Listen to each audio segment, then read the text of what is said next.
Hello students, इस video clip में मैं आपको अवकलज के अनुप्रयोग के अंतर्गत स्पर्श रेखाएं यानी टेंजेंट्स और अभिलंब यानी नॉर्मल्स यानी स्पर्श रेखाएं और अभिलंब यानी टेंजेंट्स एंड नॉर्मल्स के संबंध में जो है आपको बताने जा रहा हूँ।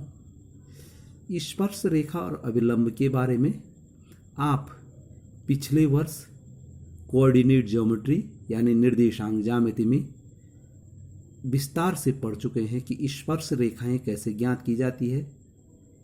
यानी अगर स्पर्श रेखा की आपको प्रवणता दे रखी हो और एक बिंदु दे रखा हो तो एक बिंदु से होकर, माना आपका जैसे एक बिंदु जो है x1 y1 है, तो एक बिंदु से होकर जाने वाली रेखा की जो प्रवणता होती है, जो समीकरण होता है स्पर्श रेखा का, जो समीकरण होता है वो होता है आपका y माइनस y1 बराबर m into X minus x1।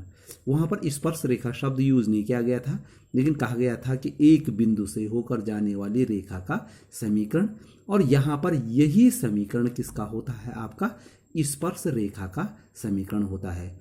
सिर्फ अंतर पड़ जाता है कि जब हम जो है किस विधि से निकालते हैं, इसमें आपका जो है अवकलज की विधि से निकालते हैं, तो इसमें क्या होता है कि जो m होता है प्रवणता, जिसको आप m बराबर टेन थीटा भी लिखते थे, या ये होता है आपका इसको dy बटे dx, यानी जो dy बटे dx होता है वो स्पर्श रेखा की प्रवणता होती है। और दूसरा यहाँ पर बिंदु x1 y1 है और जनरली यहाँ पर हमने जो बिंदु ले रखा है वो x0 y0 ले रखा है। तो देख लीजिए, फिर से ध्यान दीजिए कि प्रवणता यहाँ पर dy बटे dx होगी। बाकी आपने इसी सूत्र का प्रयोग करके जो है आपने जो है स्पर्श रेखा का समीकरण ज्ञात करना है। तो देख लीजिए, आपका देख लीजिए यहाँ पर है वक्र y बराबर fx के बिंदु x0 y0 पर स्पर्श रेखा की पहले प्रवणता होती है, मैंने अभी कहा प्रवणता dy बटे dx। याद रखिए ये dy बटे dx, यानी जब हम फलन का जो है x के सापेक्ष डिफरेंशिएशन करेंगे तो dy बटे dx जो है एट x0 y0 किस बिंदु पर, यहाँ पर नीचे से लिखा हुआ मैंने, यहाँ पर नीचे से लिखा जाता है x0 y0 बिंदु पर जो है, इसको कहते हैं स्पर्श रेखा की प्रवणता। या इसी को जो है अगर फलन जो है y बराबर के रूप में नहीं दे रखा बल्कि fx बराबर दे रखा है तो f डैश x0 भी कहते हैं इसको, f डैश x0, यानी ये भी प्रवणता है। और इसको जो है f डैश आप अच्छी तरह से जानते होंगे, f डैश x मानी dy बटे dx, यानी उसका डिफ्रेंशिएशन किया गया है। तो देख लीजिए ये आपकी प्रवणता होगी dy बटे dx at point x0 y0। जब प्रवणता आपको प्राप्त होगी तो स्पर्श रेखा का समीकरण क्या हो गया आपका, जैसे मैंने यहाँ ऊपर बताया कि y माइनस y1 बराबर m into X minus x1। तो यहाँ पर क्या हो जाएगा y माइनस y0, क्योंकि यहाँ मैंने x0 y0 बिंदु ले रखा है, तो y minus y0 is equal to m into X minus x0। यहाँ पर देख लीजिए, या इसको कहेंगे y minus y0 is equal to m। प्रवणता को अभी मैंने यहाँ पर कहा कि dy बटे dx at point x0 y0 into X minus x0, ये प्रवणता का मान है यहाँ पर ये। या आप ये dy बटे dx की x0 y0 की जगह पे f डैश x0 भी लिख सकते हैं, और बाकी तो यथावत रहेगा। तो ज़्यादातर अधिकतम इसी का प्रयोग हो रहा है dy बटे dx एट x0 y0। तो देख लीजिए, जहां m बराबर मैं पहले बता चुका प्रवणता dy बटे dx एट x0, और इसी को आप टेन थीटा भी कहते हैं। और थीटा क्या चीज़ होता है आपको ध्यान होगा, पिछली बार मैंने आपको पिछले वर्ष कक्षा 11 में बताया था, थीटा जो है रेखा का धन x अक्ष से क्या होता है, झुकाव होता है। थीटा रेखा का धन x अक्ष से झुकाव होता है। तो देख लीजिए यहाँ पर एक फिगर बना रखा मैंने, ये एक वक्र है और ये इसकी स्पर्श रेखा है। यहाँ पर देखो, यहाँ पर ये स्पर्श बिंदु है, ये स्पर्श बिंदु है, तो ये स्पर्श रेखा यहाँ पर लिखा भी है स्पर्श रेखा। अब दूसरा है आपका अभिलंब। तो अभिलंब क्या होता है देख लीजिए, ये स्पर्श रेखा के जो स्पर्श बिंदु है, स्पर्श रेखा है, स्पर्श रेखा पर स्पर्श बिंदु से खींचा गया लंब। देख लीजिए, स्पर्श रेखा पर तो आप कई लंब खींच सकते हैं, यहाँ भी खींच सकते हैं, यहाँ भी खींच सकते हैं, लेकिन स्पर्श बिंदु से जो लंब खींचा जाता है, स्पर्श वक्र की स्पर्श रेखा के स्पर्श बिंदु से जो लंब खींचा जाता है उसको कहते हैं अभिलंब। इसके लिए स्पेशल शब्द लिखा गया है अभिलंब। तो यहाँ पर डेफिनेशन भी लिखिए कि किसी वक्र पर स्पर्श रेखा के लंबवत स्पर्श बिंदु से खींची गई रेखा को क्या कहते हैं आप, अभिलंब कहते हैं। और चूंकि स्पर्श रेखा तथा अभिलंब दोनों क्या है, परस्पर लंबवत। अब देख लीजिए, हमने पिछले वर्ष आपको जो है लंब का समीकरण निकालना बताया। तो हमने कहा था कि यदि उसमें जो है कि यदि दो रेखाएं लंबवत होती हैं तो लंब होने का प्रतिबंध क्या होता है आपका, M1 M2 is equal to -1। आपको ध्यान होगा कि दो रेखाओं के परस्पर लंब होने का प्रतिबंध होता है कि उनकी परवर्णताओं का गुणनफल ऋण 1 होता है। अब स्पर्श रेखा और अभिलंब एक दूसरे पे लंब है, तो अगर यहाँ से क्या हो जाएगा आपका, अगर देख लीजिए यहाँ पर से आप अगर M1 या M2 निकालना चाहेंगे तो ऋण 1 क्या हो जाएगा, M1। यानी अभिलंब की परवणता कैसे निकालेंगे, ऋण 1 स्पर्श रेखा की परवणता। देख लीजिए -1/M1 हो जाएगा आपका, या इसको लिखेंगे ऋण 1/dy/dx एट x0 y0। 1 देखो परवणता, स्पर्श रेखा की परवणता अभी बताया मैंने, dy/dx होता है एट x0 y0, या इसी को -1/f'(x0) भी कहते हैं। तो अभिलंब का समीकरण क्या हो जाएगा, देख लीजिए, समीकरण निकालने का जो है वही फॉर्मूला है आपका, सिर्फ क्या है आपका, देख लीजिए y, वो जो फॉर्मूला है y माइनस ये वाला जो हम जनरली यूज है समीकरण निकालने के लिए, यही y माइनस y1 बराबर m into x minus x1। तो यहाँ पर देख लीजिए आपका ये हो जाएगा अभिलंब का समीकरण y माइनस y0 बराबर, ये देखिए m या dy m, यहाँ पर परवणता आता है m, यानी -1 ये वाली dy/dx एट x0 y0, और ये हो जाएगा इंटू x माइनस x0 हो जाएगा। अब क्या हुआ, ये dy/dx ये बटे में है, ये यहाँ गुणा में चले जाएगा, y minus y0 into dy/dx eight x0 y0 बराबर -x माइनस x0। ये माइनस है और x माइनस x0, और जब ये -x माइनस x0 दाहिनी तरफ चले जाएगा तो y माइनस y0 बराबर हो जाएगा आपका dy/dx एट x0 y0, और ये माइनस का प्लस x माइनस x0 बराबर ये जो है आपका 0 हो जाएगा, और dy/dx x0 की जगह आप f'(x0). तो इस सूत्र की सहायता से आप जो है अभिलंब का जो है समीकरण ज्ञात कर सकते हैं। लेकिन ज़्यादा से ज़्यादा कोशिश ये होती है कि अभिलंब के समीकरण ज्ञात करने के लिए सूत्र का प्रयोग न करके, यदि आपके पास स्पर्श रेखा की परवणता है तो स्पर्श रेखा की परवणता है तो उससे हम सीधे सीधे जो है क्या कर देते हैं, अभिलंब की परवणता जो है ये निकाल देते हैं और सीधे इस सूत्र में रख देते हैं। तो इस सूत्र को ज़्यादा आपको याद रखने की आवश्यकता नहीं है। तो आपको एक चीज़ ध्यान देनी है इसमें कि अगर आप स्पर्श रेखा का समीकरण निकालना चाहते हैं तो उसके लिए आपको एक तो स्पर्श रेखा की परवणता की जरूरत होगी और एक उस पर स्पर्श बिंदु।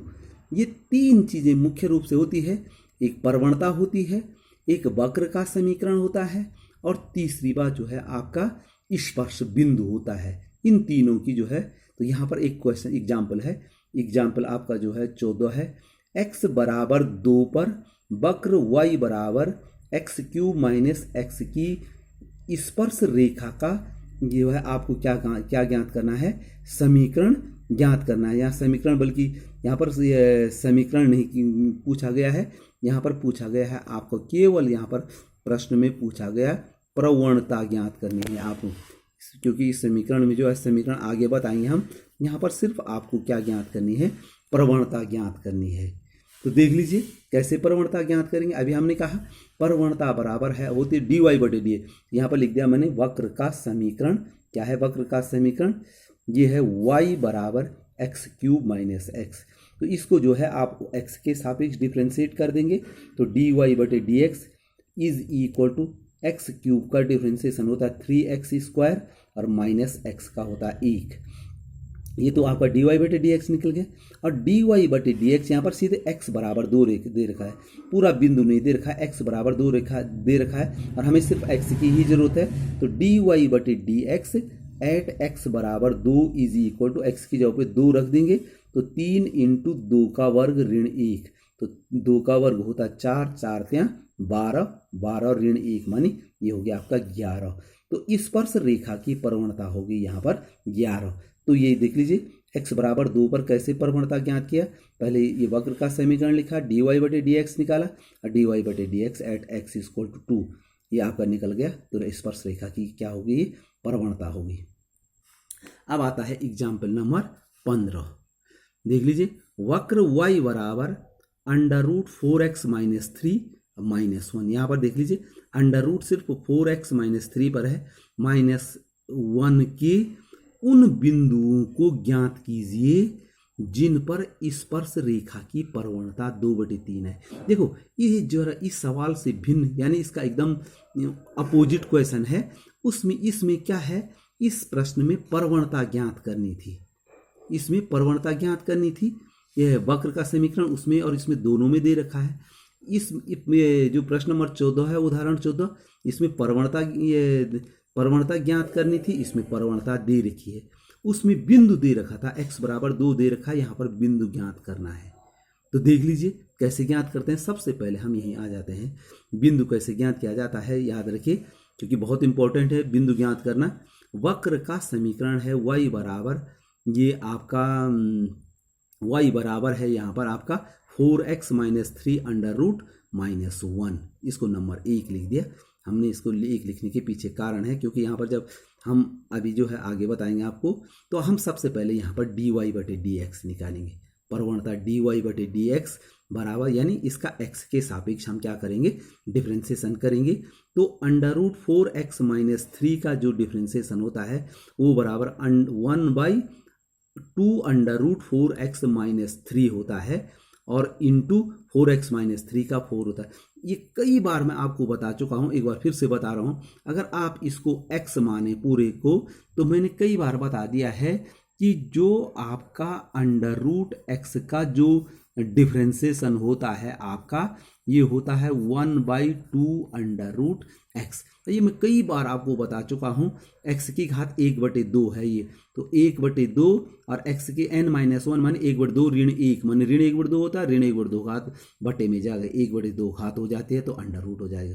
तो याद रखिए √x का जो डिफ्रेंसिएशन होता है वो 1/2 √x होता है। तो यहाँ पर भी देख लीजिए, इसको आप √x मान लीजिए तो इसका डिफ्रेंसिएशन हो जाएगा 1/2 यही हो जाएगा। फिर इसका भी डिफ्रेंसिएशन होना है 4x - 3, तो 4x - 3 का डिफ्रेंसिएशन हो जाएगा। 4x का तो 4 हो जाएगा आपका और -3 का 0 हो गया आपका। और देख लीजिए -1 है तो 1 का डिफ्रेंसिएशन वैसे भी 0 होता है। तो इसका डिफ्रेंसिएशन हो गया dy बटे डी एक्स 1 बराबर हो जाएगा 1/2 √4x - 3 इंटू 4। ये देखो 2 दूना 4 हो गया तो 2/4x ऋण 3, ठीक हो गया। अब यहाँ पर और देख लीजिए dy बटे डी एक्स, देख लीजिए प्रवणता का मान दे रखा है। यहाँ पर देखिए, यहाँ पर प्रवणता, यहाँ पर बिंदु निकालना है तो प्रवणता का मान दे रखा है 2/3। तो dy बटे डी एक्स की जगह पे हमने 2/3 रख दिया। तो 2/3 बराबर 2/4 √4x - 3 हो गया। यहाँ पर लिख भी दिया है चूंकि प्रवणता dy बटे डी एक्स बराबर है आपकी 2/3। तो यहाँ पर देख लीजिए ये 2 और 2 का भाग चले गया, इसमें तो 2 कैंसिल हो गया। ये √4x - 3 यहाँ आ जाएगा, यहाँ पर 1 हो जाएगा, यहाँ पर भी 1 हो जाएगा। जब 2 का भाग देंगे तो √4x - 3 यहाँ हो जाएगा आपका, और ये आपका हो जाएगा ये यहाँ चले जाएगा तो √4x - 3 बराबर हो गया आपका 3 हो जाएगा। ये अंडर रूट हटाने के लिए क्या करते हैं, दोनों पक्षों का वर्ग कर दीजिए। तो ये वर्ग करने पर ये 4x - 3 हो जाएगा, ये 3 स्क्वायर हो जाएगा तो ये हो जाएगा आपका 9। तो आपका जो है 4x - 3 बराबर 9 हो जाएगा। तो यहाँ से जो है आपका x बराबर कितना हो जाएगा, ये -3 तो यहाँ प्लस हो जाएगा तो 9 + 3 हो जाएगा और ये 4 बटे में चले जाएगा। तो 9 3 12/4, 4 3 12। तो x बराबर 3। देखो बिंदु ज्ञात करने के लिए ये dy/dx का मान जब हमने यहाँ रखा तो इससे हमको क्या प्राप्त हो गया, x का मान प्राप्त हो, यानी जो हमारा बिंदु है उसका x कोऑर्डिनेट पता हमको हो गया है, उसका x निर्देशांक हमको पता हो गया है, वो है आपका 3। ये आपको ध्यान देना कि किस प्रकार आगे के प्रश्नों में भी इसी प्रकार से करना है कि जब प्रवणता दे रखी है तो प्रवणता का मान रख दीजिए, इससे आपको x का मान। अब हमको इसका y कोऑर्डिनेट भी निकालना है, तो y कोऑर्डिनेट कैसे निकलेगा, इस x के मान को वक्र के समीकरण में देख लीजिए, इसलिए मैंने इसको नंबर 1 रखा है। तो यहाँ पर y निर्देशांक निकालने के लिए क्या करना है, देखो x का मान 1 में रखने पर, ये देखो इसीलिए मैंने इसको जो है यहाँ पर जो है इसको नंबर 1 दे रखा था। तो याद रखिए x का मान तो प्रवणता रखने से हुआ, अब y का मान जो है आपका वक्र के समीकरण में, प्रत्येक सवाल में ऐसे होगा।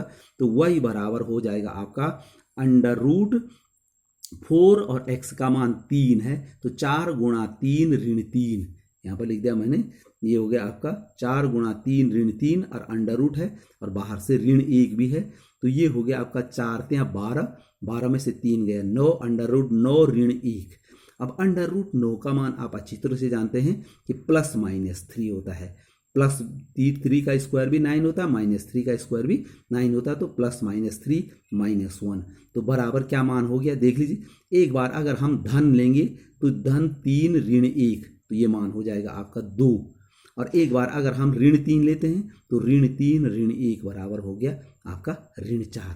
तो y के 2 मान प्राप्त हो गए, 2, ऋण 4। तो आपके जो अभीष्ट बिंदु होंगे वो क्या होंगे, याद रखिए दोनों के लिए x का मान 3 ही है, तो जो है अभीष्ट बिंदु हो जाएगा 3, 2, यानी ये x 3 ही है दोनों स्थितियों में, तो 3, 2, तो पहला बिंदु तो हो जाएगा 3 और दूसरा बिंदु हो जाएगा 3 ऋण 4, तो 3 ऋण 4, 2 बिंदु प्राप्त हुए हमके।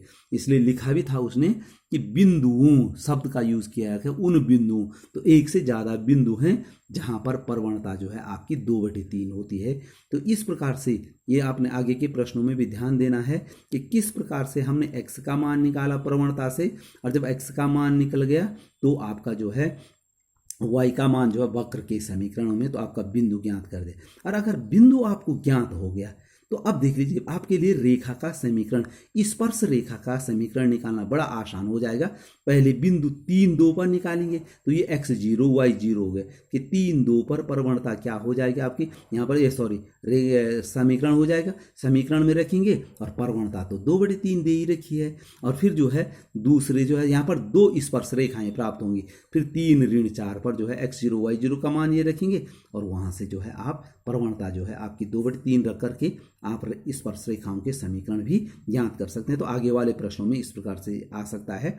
यहाँ पर देख लीजिए इसमें दे रखा है प्रवणता 2 वाली सभी रेखाओं के समीकरण ज्ञात कीजिए जो वक्र y + 2yx - 3 = 0 को स्पर्श करती है। तो मैं जो बता रहा था अभी देख लीजिए, इसमें भी प्रवणता दे रखी है, इस प्रश्न में भी आपकी प्रवणता दे रखी थी, प्रवणता 2/3 थी, इसमें प्रवणता जो है 2 दे रखा है। तो प्रवणता 2 वाली रेखाओं के समीकरण ज्ञात करने हैं, ये वक्र का समीकरण दे रखा है को स्पर्श करते हैं, मैंने स्पर्श रेखाओं का समीकरण, तो मैंने अभी आपको बताया भी भाई स्पर्श रेखा का समीकरण ज्ञान इसमें नहीं पूछा गया है। स्पर्श रेखा का समीकरण अगर पूछा जाता तो थोड़ा आगे हो जाता, जैसे मैंने बताया इसमें स्पर्श, यहाँ पर समीकरण ज्ञात करने हैं, स्पर्श रेखाओं के क्या ज्ञात करने हैं, समीकरण ज्ञात करने हैं। याद रखिए समीकरण ज्ञात करने के लिए एक तो चाहिए आपको प्रवणता। आपने कई बार देख लिया है कि जो सूत्र एक तो जो है आपका जो है कई बार मैं आपको ये बता चुका हूँ इसमें, ये और ये भी मैंने आपको बता दिया कि यहाँ पर देख लीजिए ये समीकरण ज्ञात करने के लिए ये चाहिए, एक तो चाहिए आपको प्रवणता और दूसरा ये बिंदु x0 y0 चाहिए, तभी आप स्पर्श रेखा क्या क्या ज्ञात कर सकते हैं, प्रवणता ज्ञात कर सकते हैं। तो यहाँ पर देख लीजिए यहाँ पर प्रवणता 2 दे रखी है और आपको जो है स्पर्श रेखा का समीकरण ज्ञात करना है इस वक्र पर। तो इस ऊपर वाले प्रश्न की भांति ही आपने पहले बिंदु निकालने हैं, इतना काम इस प्रश्न में भी आपको करना पड़ेगा, और तब इससे आगे जो है आपको स्पर्श रेखाओं के क्या ज्ञात करने पड़ेंगे, समीकरण ज्ञात करेंगे। तो देख लीजिए इसमें हमने हल कर रखा है, फिर से देखो ये वक्र का समीकरण है, ये y धन 2yx - 3 इज इक्वल टू 0।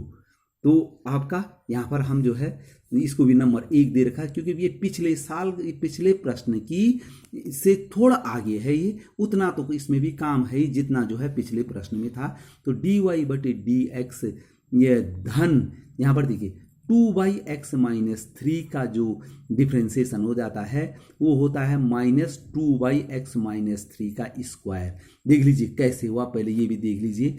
मैं आपको फिर से बता रहा हूं कि 1/x d1/x बटे dx, 1/x का जो डिफ्रेंसिएशन होता है वो -1/x स्क्वायर होता है। ये भी आपको याद रखना, हर बार आप जो है ऐसा नहीं कर सकते हैं कि आप उसको विधिवत जो है हल करें। आपको जैसे मैंने अभी कहा है कि भाई √x का 1/2 √x होता है, तो 1/x का जो है -1/x स्क्वायर होता है। वो हुआ कैसे, ये 1/x है, 1/x का मतलब हुआ x की घात ऋण 1, x की घात क्या है, ये ऋण 1 है। जब इसका डिफ्रेंसिएशन करेंगे तो x की घात n वाला सूत्र लगेगा, तो x की घात n माइनस 1 x की n इंटू x की घात, ये n आपका ऋण 1 हो जाएगा, और x की घात n माइनस 1, तो बराबर ये x की घात ऋण 2 हो गया, बटे में होके 2 हो गया, और ये ऋण है n का मान ऋण 1 है, तो ऋण 1 बटे x स्क्वायर, जैसे मैंने आपको बताया। तो ये भी आपको जो है याद रखना है कि, तो यहाँ पर देखिए ये 2 को अलग कर दीजिए, तो इसको आप 1 बटे x कह सकते हैं। ये 2 को अलग कर दीजिए तो 1 बटे x, और 1 बटे x का हो गया ऋण 1 बटे x स्क्वायर, तो ये 2 का गुणा हो रखा, तो 2 बटे ये हो जाएगा 2 बटे x स्क्वायर। और ये x-3 का डिफ्रेंसिएशन सिर्फ 1 होता है, x का 1 होता है और ऋण 3 का जो है आपका 0 होता है, तो इसलिए सिर्फ कितना आया ये 2 बटे x-3 whole square with minus sign ऋण 3, और बराबर में हो गया आपका 0, क्योंकि ये आपका जो है वक्र का समीकरण, तो बराबर 0 का डिफ्रेंसिएशन 0 ही हो गया आपका। और देख लीजिए यहाँ पर देखिए फिर वही पिछले सवाल की भांति मैंने कहा था इसमें dy बटे dx दे रखा है, इसमें प्रवणता दे रखी है 2, तो ये हो गया 2 ऋण धन ऋण का ऋण हो गया, तो 2 ऋण x ऋण 3 का स्क्वायर बराबर 0 हो गया। यहाँ पर लिखा भी मैंने, चूंकि dy बटे dx बराबर दे रखा है 2, तो यहाँ पर आपका हो जाएगा, ये ऋण है यहाँ पर तो ये बराबर में ये दाहिनी तरफ लेंगे, तो 2 बराबर 2 बटे x-3 का स्क्वायर हो गया। ये देखो ये 2 का भाग दिया तो 1 1 हो गया, तो ये यहाँ पर हो गया x-3 का स्क्वायर बराबर 1 हो गया, या समझो ये यहाँ गया, ये 2 यहाँ आ गया बटे में, तो 2 बटे 2 माने 1 हो गया, तो आपका x-3 बराबर हो गया।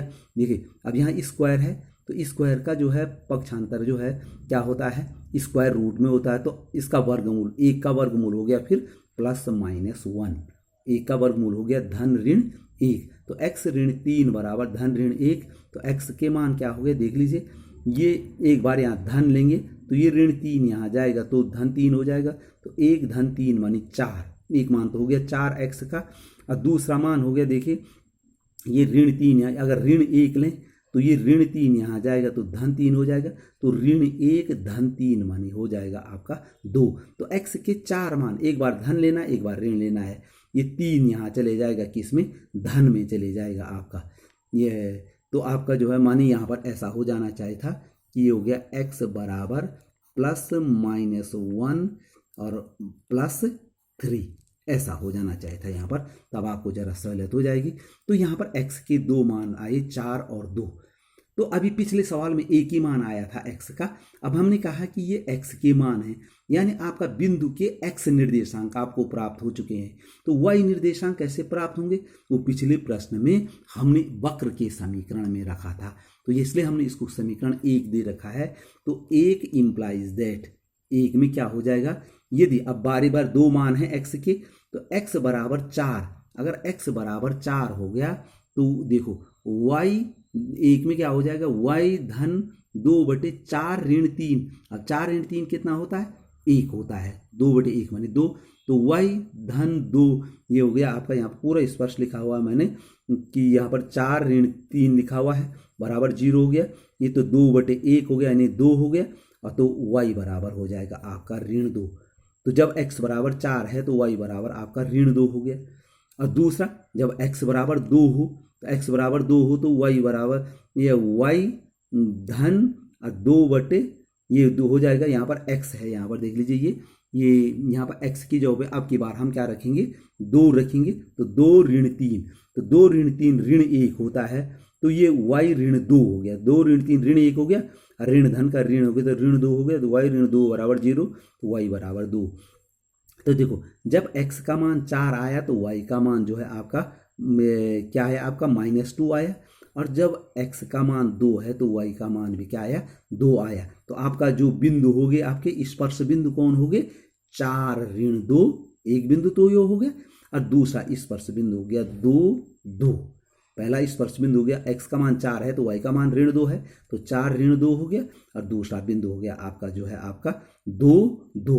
तो देख लीजिए आपने बारी बारी से इन दो बिंदुओं पर स्पर्श रेखा का समीकरण ज्ञात करना है। प्रवणता तो आपको पता है ही कि प्रवणता का मान जो है आपका 2 है, dy/dx बराबर 2।